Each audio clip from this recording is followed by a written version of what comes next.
नमस्कार दोस्तों, मैं धर्मेंद्र ढाका डेयरी वाला डॉक्टर यूट्यूब चैनल पर आपका स्वागत कर रहा हूं। तो आज ठंड के मौसम में एक बहुत ही महत्वपूर्ण टॉपिक है जो हमारे पशुओं के लिए जानलेवा भी हो सकती है। वो बीमारी तुरंत उसमें मरने के चांसेस रहते हैं, तो उसके बारे में हम चर्चा करेंगे। वीडियो को प्लीज पूरा देखें, बहुत ही नॉलेजेबल वीडियो होने वाली है। हाइपोथर्मिया यानी लो टेम्परेचर। लो टेम्परेचर क्यों होता है? एक तो इसमें विटामिन की डेफिशिएंसी हो सकती है, मिनरल्स की हो सकती है, और पेट में कीड़ों की वजह से हो सकता है, कीड़ों की वजह से। और या फिर पशु की हमें जाते ही उसकी चेक करना है उसको, और उसके बारे में पशुपालक से पूछना है, उसकी हिस्ट्री लेनी है कि अगर पशु अभी अभी व्याया हुआ है, ताजा व्याया हुआ है, 1 डेढ़ महीने, 15 दिन, 10 दिन, 5 दिन, तो उसमें कैल्शियम की वजह से भी डाउन आ सकता है, टेम्परेचर लो टेम्परेचर हो सकता है। तो एक हम इसमें दो स्टेज ले रहे हैं। पहली स्टेज तो हमारी होगी जब नॉर्मल टेम्परेचर डाउन हो, और दूसरी जब पशु गिर गया, लड़खड़ा रहा है और अचानक से वहां पर उसकी मौत होने की संभावना है, वहां से हमें पशु को वापस से कैसे बचाना है। तो 100 से अगर डाउन है, 100 से लेकर 98 या 97 तक हम अगर पशु बचा दिया हुआ नहीं है तो उसकी नॉर्मल हम ट्रीटमेंट कर सकते हैं। उसके बाद में हम लेंगे 96 तक, 96 डिग्री फ़ारेनहाइट, 98 तक ही हम ले सकते हैं इसको। 97 98 तो हमें ड्रिप की तरफ जाना पड़ेगा। तो ड्रिप में क्या लेना है, कौन सी ड्रिप इसमें ज्यादा रिजल्ट देगी और कितनी लगानी है, उसमें क्या क्या डालना है। सर्वप्रथम तो हम लेंगे बी कॉम्प्लेक्स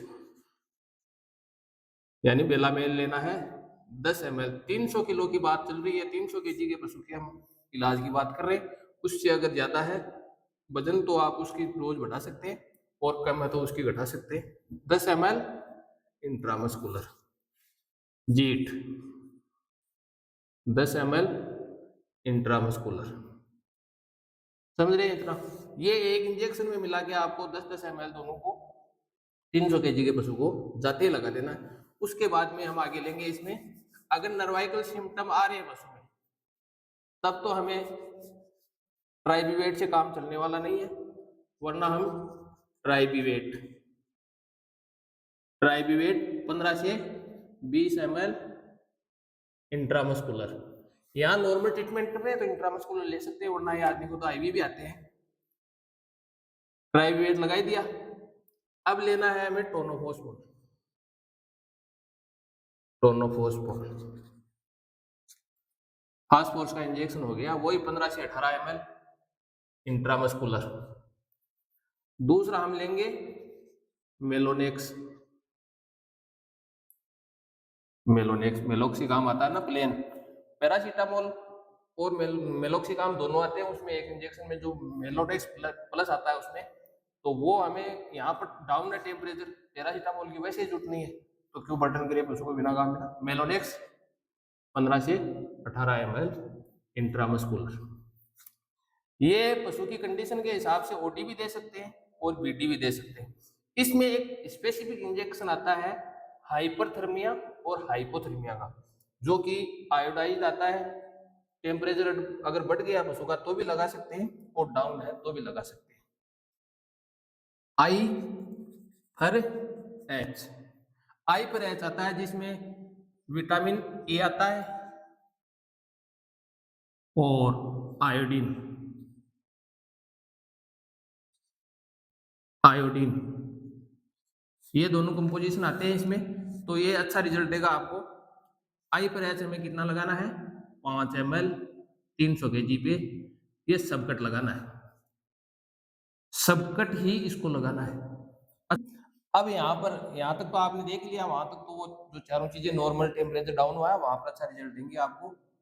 अब अगर टेम्परेचर हो गया है 97 डिग्री फ़ारेनहाइट और 96 डिग्री फ़ारेनहाइट, कभी कभी 95.5 या 95 तक भी आ सकता है, वहां से हमें पशु को कैसे बचाना है।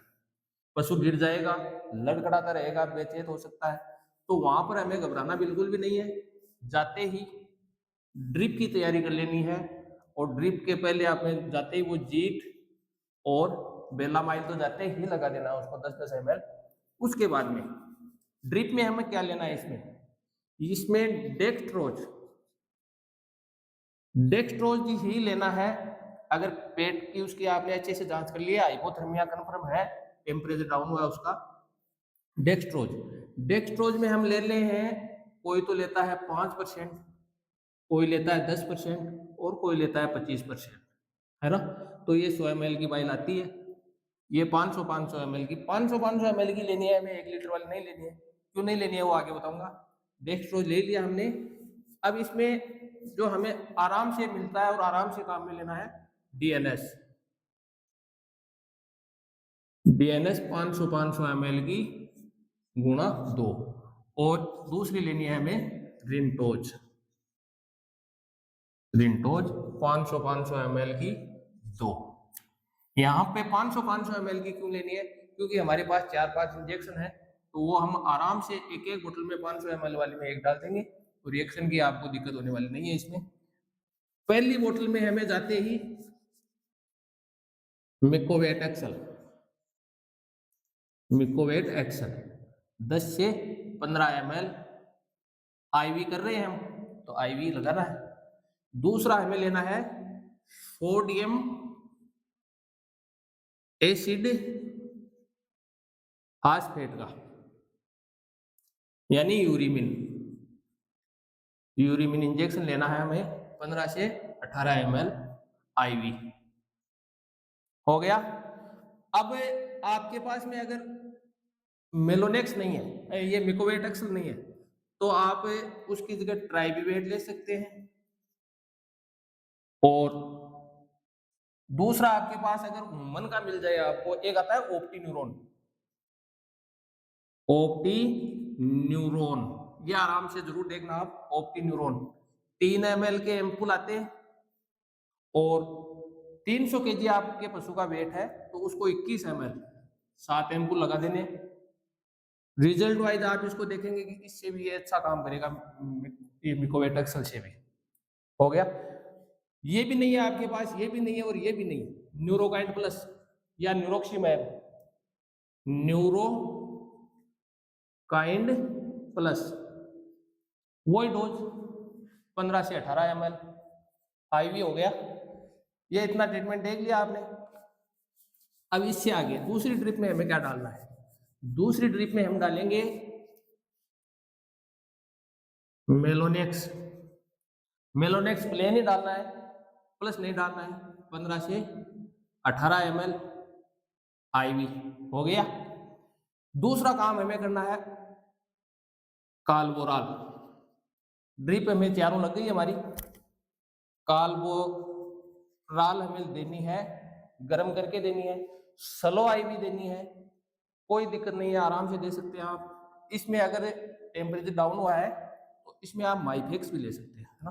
पता नहीं है हमें, मैग्नीशियम की वजह से भी हो सकती है ऐसी दिक्कत, तो काल्बोराल ले रहे हैं हम, या तो या माइफेक्स। ये 450 ml अगर 300 kg से ऊपर है, 450 ml स्लो आईवी आराम से लगा सकते हैं, कोई दिक्कत नहीं है। यहां पर ये इतना ट्रीटमेंट हो गया हमारा आईवी। अब हम लेंगे सबक्यूटेनियस और इंट्रामस्कुलर।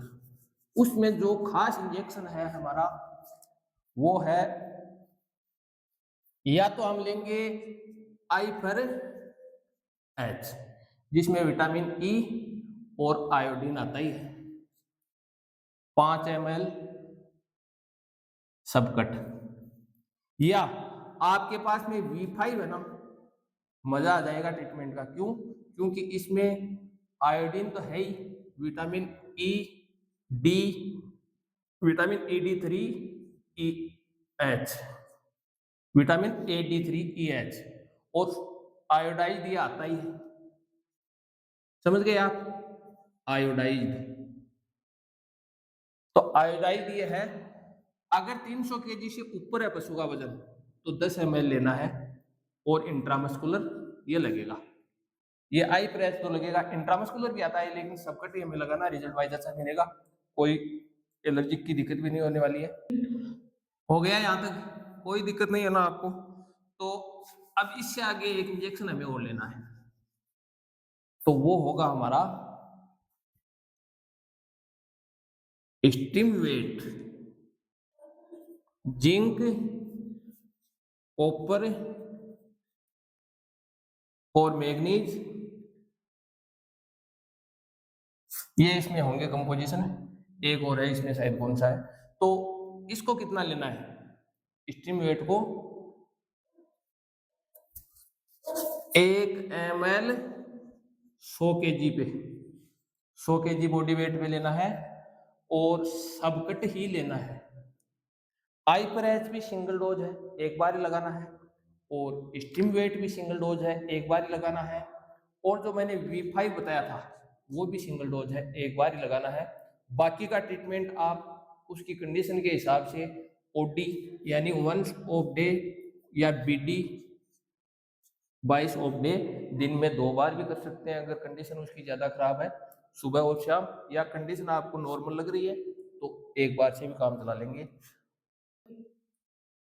डेक्स्ट्रोज जो है ना, वो हमें लेना है 1 से 3 लीटर तक आराम से ले सकते हैं, कोई भी दिक्कत नहीं है। डेक्स्ट्रोज उसके अंदर ऊर्जा पैदा करेगा, शरीर की गर्मी को पैदा करेगा। यहाँ पे अगर आपको ये लगे कि पशु की मौत होने वाली है, जो उसकी ब्लड सर्कुलेशन है वो बिल्कुल से डाउन हो गया, हार्ट बीट को देखना है वो डाउन हो गई है, तो यहाँ पे डेक्सामेथासोन है ना, डेक्सामेथासोन लगाना है 5 से 10 ml। अगर आपको कंडीशन सही लग रही है उसकी, आप बता सकते हैं ज्यादा डाउन नहीं है, तो ये नहीं लगाना है। क्यों नहीं लगाना है? प्रेग्नेंट है उसको तो लगाना ही लगाना नहीं है, बिल्कुल भी नहीं लगाना है। और अगर आपका पशु दूधारू है तो दूध भी कम करेगा, यहाँ पे आप उसके अलग से ले सकते हैं। बाकी डेक्सा जब भी लगाना है अगर पशु गाभिन नहीं है और दूधारू नहीं है, समझ गए आप? तो ये इतना ट्रीटमेंट आपको करना ही है, ये लास्ट स्टेज पे हमें लगाना है। तो आराम से आप इस पशु को, जो 95 डिग्री तक आ गया उसका टेम्परेचर, उसको बचा सकते हैं। नॉर्मल भी बता दिया और आईवी ट्रीटमेंट वो भी बता दिया। तो धन्यवाद, राम राम। वीडियो को लाइक और शेयर जरूर करें, चैनल को सब्सक्राइब जरूर किया करो। धन्यवाद।